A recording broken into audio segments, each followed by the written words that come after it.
خداوند کے زندہ کلام میں سے پیدائش کی کتاب اس کا 16واں باب۔ اور ابرام کی بیوی ساری کے کوئی اولاد نہ ہوئی، اس کی ایک مصری لونڈی تھی جس کا نام ہاجرہ تھا۔ اور ساری نے ابرام سے کہا کہ دیکھ، خداوند نے مجھے تو اولاد سے محروم رکھا ہے، سو تو میری لونڈی کے پاس جا، شاید اس سے میرا گھر آباد ہو۔ اور ابرام نے ساری کی بات مانی، اور ابرام کو ملک کنعان میں رہتے 10 برس ہو گئے تھے جب اس کی بیوی ساری نے اپنی مصری لونڈی اسے دی کہ اس کی بیوی بنے۔ اور وہ ہاجرہ کے پاس گیا اور وہ حاملہ ہوئی، اور جب اسے معلوم ہوا کہ وہ حاملہ ہو گئی تو اپنی بیوی کو حقیر جاننے لگی۔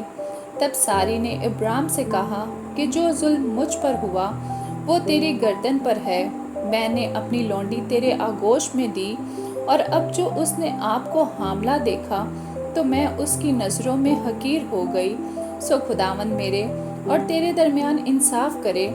ابرام نے ساری سے کہا کہ تیری لونڈی تیرے ہاتھ میں ہے، جو تجھے بھلا دکھائی دے سو اس کے ساتھ کر۔ تب ساری اس پر سختی کرنے لگی اور وہ اس کے پاس سے بھاگ گئی، اور وہ خداوند کے فرشتہ کو بیابان میں پانی کے ایک چشمہ کے پاس ملی، یہ وہی چشمہ ہے جو شور کی راہ پر ہے۔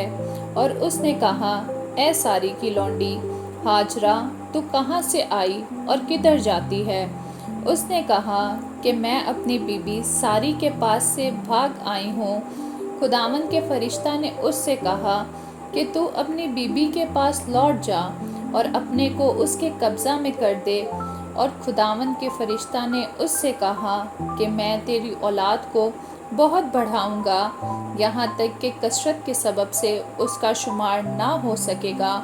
اور خداوند کے فرشتہ نے اس سے کہا کہ تو حاملہ ہے اور تیرے بیٹا ہوگا، اس کا نام اسماعیل رکھنا، اسی لیے کہ خداوند نے تیرا دکھ سن لیا۔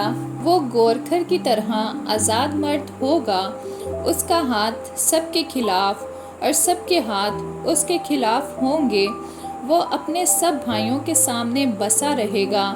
اور ہاجرہ نے خداوند کا جس نے اس سے باتیں کی عطائیل روئی نام رکھا، یعنی اے خدا تو بصیر ہے، کیونکہ اس نے کہا کیا میں نے یہاں بھی اپنے دیکھنے والے کو جاتے ہوئے دیکھا؟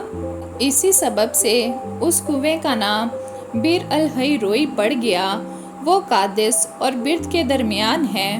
اور ابرام سے ہاجرہ کے ایک بیٹا ہوا، اور ابرام نے اپنے اس بیٹے کا نام جو ہاجرہ سے پیدا ہوا اسماعیل رکھا۔